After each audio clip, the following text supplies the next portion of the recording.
Cuff on Tequila Aficionado Media, all of our platforms. I am Mike Morales here on a Saturday afternoon in San Antonio, and that young man is Jim Johnston in Youngstown, Ohio. Jim. I put Jim's palate through the ringer for the last week.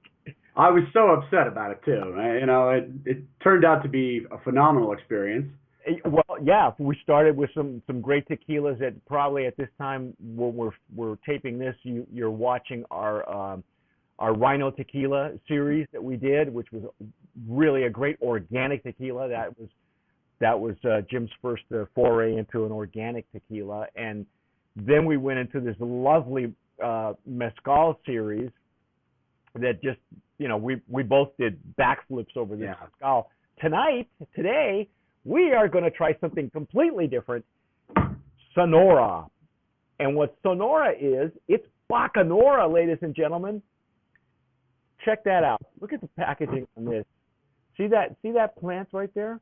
That's the Augustifolia haw, which is the official plant from which Bacanora is distilled in the state of Sonora. It's Agave Pacifica. Yes, it's Agave Pacifica, or the actual name Augustifolia haw, H-A-W. This particular spirit, believe it or not, was after post-revolutionary Mexico in 1912, was completely outlawed. Okay, this is the original moonshine. The authorities at the time that worked for the government would seek these clandestine distilleries out, and they would burn them to the ground, and they would hang the distillers. Really? Yeah, it was Wow. yeah. The name of the law was called the Calles law. Calles was the name of the governor at the time in Sonora. He was a very powerful guy. I forget what his first name is. It's Elias Calles. And anyway, it was illegal to make Bacanora until 1994, 92. Let me guess, this Calles guy had a distillery of his own that made something different. He didn't want any competition. I don't know. I don't know much about the governor at the time, the post-revolutionary governor. What I know is that there's a particular historian that Sonora uses as their Bacanora expert, and he claims that the drinking was so widespread that the government was intolerant of it and decided to just burn it all to the ground. So a lot of these, and the distilleries are known as vinatas, which is what they call the same distilleries are, the same types of distilleries are called that way in Sotol. They're called vinatas, and so the distillers are called vinateros. And apparently, up until 2006, it finally acquired its own nome, its own denomination of origin, and Sonora seems to have been the first one to jump on the Bacanora bandwagon. It is still in its infancy, the industry itself. So a lot of our information that we're getting is from the website. Do we know how many times distilled this is? Is it only double distilled or tripled? I did not see that. Okay, because I know that they're on their website. They only have two products: the Blanco, the unaged, and one we'll be tasting later on, which is actually kind of a dessert. It's a cream. It is triple distilled for purity at 84 proof, and it's got some great bubbles. So there's so much to learn about these. In old style, the cores or piñas of the harvested Agave Pacifica are first roasted in stone pits lined with mesquite wood and charcoal, and then crushed using large stone wheels. So they use a taona, and then the juice is fermented carefully and then triple distilled for purity. So it's akin to mezcal, but they're using a whole different plant. And Agave Pacifica grows wild, doesn't it? I think so. It is not, it's I believe now they are they're commercially growing it, obviously, Right. to, like I said, the industry, much like the Sotol industry, is still trying to get its traction. And so, but it seems that Bacanora is, at least Sonora, looks like it's fairly well funded because their website's very easy to navigate, beautiful pictures, the whole story behind it. They call themselves the original outlaw, the original, what is it? The original outlaw ship or something. The original, there it is. Outlaw Spirit, yeah. And it has been banned in 1915. So this kind of started to make a comeback right around the same time we started to see moonshine products on American shelves. Exactly. That kind of idea of, you don't have to pay top dollar for bourbon. You don't have to go. We're going to start doing something that's a little bit well outlaw, I guess. Yeah, the idea of being outlawed was same exact examples as prohibition. So we had moonshiners and bootleggers, and they all went up into the hills to hide because the government at the time in Sonora was fairly violent, and yet it is very much akin to to raicilla, to sotol, mezcal, in some cases aguardiente, which is fire water literally, and those who do not want to pay or deal with the government or join the co-op, the cooperation, there's still people out there making moonshine. And tonight we're going to try this new one. I'm fascinated by the history behind it. They claim to have about a 300-year existence. Well, this is pretty sophisticated looking moonshine too. I mean, for I'm right here in the eastern part of Ohio, just north of West Virginia and Kentucky, and the moonshine stuff that I've seen is not as classy looking as this. I'll tell you, it's you got a couple of, and I don't want to offend anybody, but in the pictures that people try to portray, at least in TV shows, you got a couple of toothless guys in the backwoods with one still and a bunch of corn. Yeah. And a couple people in town go blind after they drink it. So no, this one's got a. By the way, I'm just going to go right now and say brand of promise and packaging, because this bottle's really sturdy. I like that. It looks like it's almost like hand blown glass. Yeah, well, I would venture to say it probably is. There's a very slight seam, so if it's hand blown, it's hand blown in a mold. But it's I see it. See, it's a nice nice logo on the cap. It is a screw top. It is. Okay, so it's easy access. And tonight we're going to use our jarrito tumblers, or today, and we've really put it through the paces for the mezcal series that we did a little while ago. Oh, smoke right off the bat. I haven't even put this by my face, and you get that mesquite coal smell on there, that aroma. It's very pristine. Again, oh my. That's definitely got a firewood aroma to it. Is it? You haven't opened yours. Have you had any of yours at all? No. Okay. No, I want to go into the ones that I'm not familiar with completely blind and see what happens. Okay, because I did a little investigation, as you can tell. The bubbles, they linger they almost linger everywhere. It's a bit, I think it's because it's triple distilled. The bubbles at the top don't linger as much. I'm not sure.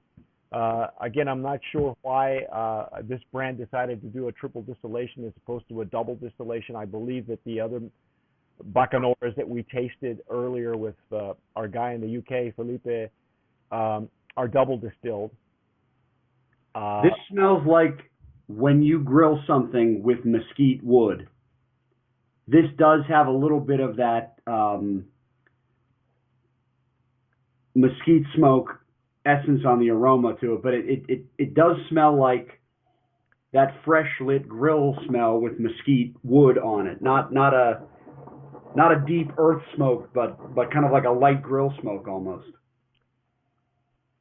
Yeah, the smoke is prominent, but yeah. It's offensive. I mean, we've had some mezcals, maybe not Jim and I, but a couple of the other tasters, we've had some mezcals where the smoke is right up in your face. And this is pleasant though. This is not overbearing at all. No. It's quite pleasant. It's rounded, as you can see. It's unaged, so maybe the third distillation just rounds the corners, rounds the edges on the smoke a little bit. But it's definitely there. I'm not exactly sure what sort of plant I'm getting. Again, it is an agave. It is an agave, so a bit different. Yeah. And again, as with a few of the mezcals that we just recently tasted, I'm picking up just a touch of maybe fennel or anise, just a little, but very, very light. And I think that's because of the smoke coming through, kind of brings it out of the agave. There's a bit of alcohol at the very bottom as well. Yeah, all the way at the end. Yeah. And I haven't tasted this yet, but just smelling this, I would imagine, and I don't like to usually waste good booze on marinades, but if you were grilling something, this would bring a little bit of smoke and just a hint of that nice mesquite flavor to it, because the aroma this is what I would want my grill to smell like if I were cooking something on it. It really is pleasant. It's funny you should mention that, because Sunora on their website has drinking and cooking. Okay. And so the cooking version, they have a chef, and to my understanding, this particular chef, Manuel Salcido, is like the Bacanora ambassador for the state of Sonora. So he is known for all the he is associated with with the brands that we're dealing with in this year's round of Bacanoras, for Pascola Bacanora and also for Sunora. At least he was hired to come up with some recipes. So we have recipes here from a master chef, Bacanora chili, carne asada, street tacos for two. Yeah, I saw that. That looks pretty good. Hey, I'd have to do some experimenting afterwards. Lime pork tenderloin. These are brand new recipes as of April of this year. So this is right up your alley, bro. This is oh yeah, barbecue alley. Oh yeah. So let's try it. Let's see what we get. All right.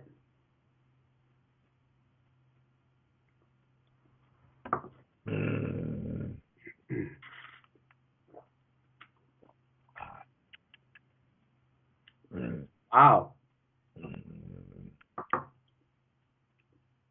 That is interesting. That is new to me, because I was not expecting that.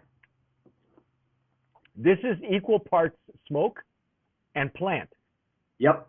Am I right? And the smoke is very much there, but where on most mezcals I'm used to the smoke blending in with the plant, they almost stand alone as two separate flavor profiles on your palate. Yeah, it was like competing.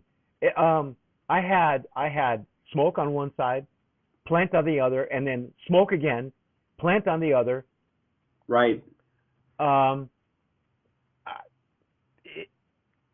Equal parts. Maybe they're fighting for positioning, and then there's the finish. Right, which kind of brings it all together. Yeah. And definitely a different agave. This is I mean, you can taste the difference in the plant itself. It's got a little. I got more green. Did you get more? I got more green and just a little bit more sweet. Not sweet citrus, but where we get like the lime zest and the orange zest. Right. I'm getting a little bit more of just a tang, just a little bit of a citrus tang instead of citrus sweetness. Well, there's almost on the tail end, and it mixes in very well with the smoke. Like at the tail end, there's just a slight bitterness. Did you get that? Yeah, but it's almost like it is coming from the smoke. It's like that little bit of bitterness that you get if you get a little bit of ash, that the char that creates a little singe taste, the tang taste. But it's not bad. It's not. No, it kind of helps that smoke on the back of the flavor profile. I would say the smoke on this brand is much more prominent and much more a part of the flavor profile. What surprised me was mid palate, even at retro nasal, I was getting plant smoke, and it was like I know in tequila we say that there was a like the flavors were fighting each other. Right. In this case, I don't want to say fight so much as they were trying to take center stage. It was like a duet between two lead singers. Right. It's like a rock and roll Hall of Fame thing where you've got like 5 different voices, and they all want to stand out a little bit. But and the smoke is prominent the entire way through, but it's mellower than in mezcal. The smoke in mezcal is even when it's prominent, it blends a little bit better. This stays the entire way, but it's almost like a sweet smoke. You get a little bit more of the fresh wood smoke smell than you do more of an older charred barrel type of wood. And I feel like that's why on their website there's a lot of cocktail recipes with this, because the smoke adds a complement to the cocktail, but I don't think it's deep enough to overwhelm it. I just don't get that flavor in here.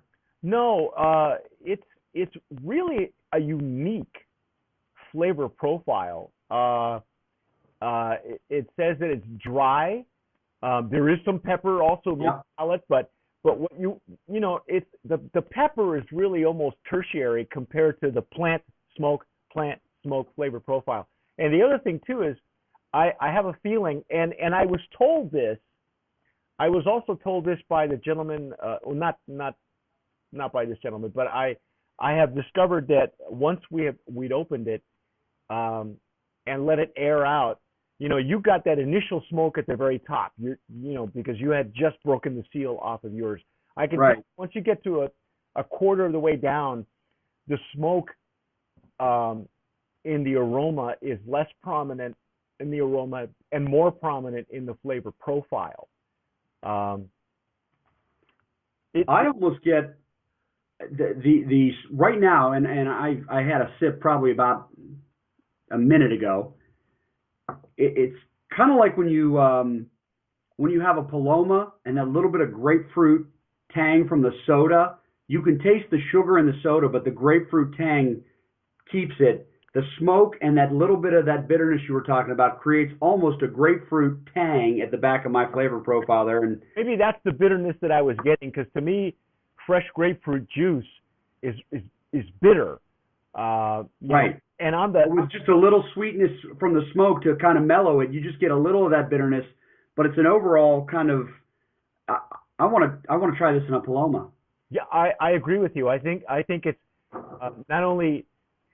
Probably there are some mezcals we talked about that were rustically authentic, that we would not mix in a cocktail. This, however, this is very cocktail friendly, and it's a great sipper. I'm really enjoying this. Yeah, I am too, and I'm somebody who really enjoys smoke on my booze, and this is good, pleasant, mellow, sweet smoke, and because it's not aged. It's got a little bit of zip in the plant, the freshness and the greenery and the bitter citrus. More of when you actually take a bite of something fresh plant wise, you get a little bit of that zip in there, and I'm tasting it, and it's very good. And I know we're when we get the good stuff, we say don't put this in a cocktail, but I think this is good either way. You're right. I think this would do really well with sweet citrus or grapefruit or anything like that. I agree. I totally agree. That's why we're going to go here. Brand of Promise nominee in the I like it. Bacanora category. I really enjoy it, and also for packaging. It's got a great hand feel, easy pour. It's got that canteen kind of flask look to it, you know. Nice little logo. Wonderful, informative website. They got a lot of things going for them, and this is just in their infancy. You're going to see a lot more. You're going to see a lot more Bacanora. You're going to see it coming to us, thankfully, here at Tequila Aficionado, and Sipping Off the Cuff, and hopefully we'll be able to get more of these out to our TJs. But, you know. Well, now that it's street legal, we should be seeing a lot more of it anyway. So. But, you know, that's our take on Sunora Bacanora. I'm Mike Morales here in San Antonio. That young man is Jim Johnston in Youngstown, Ohio. You've been watching Sipping Off the Cuff on Tequila Aficionado Media. All of our platforms, please subscribe to the YouTube channel, okay? Because we do have a YouTube channel as well. Subscribe. Wonderful things will happen to you. But whatever you do, tomar sabiamente. Sip wisely.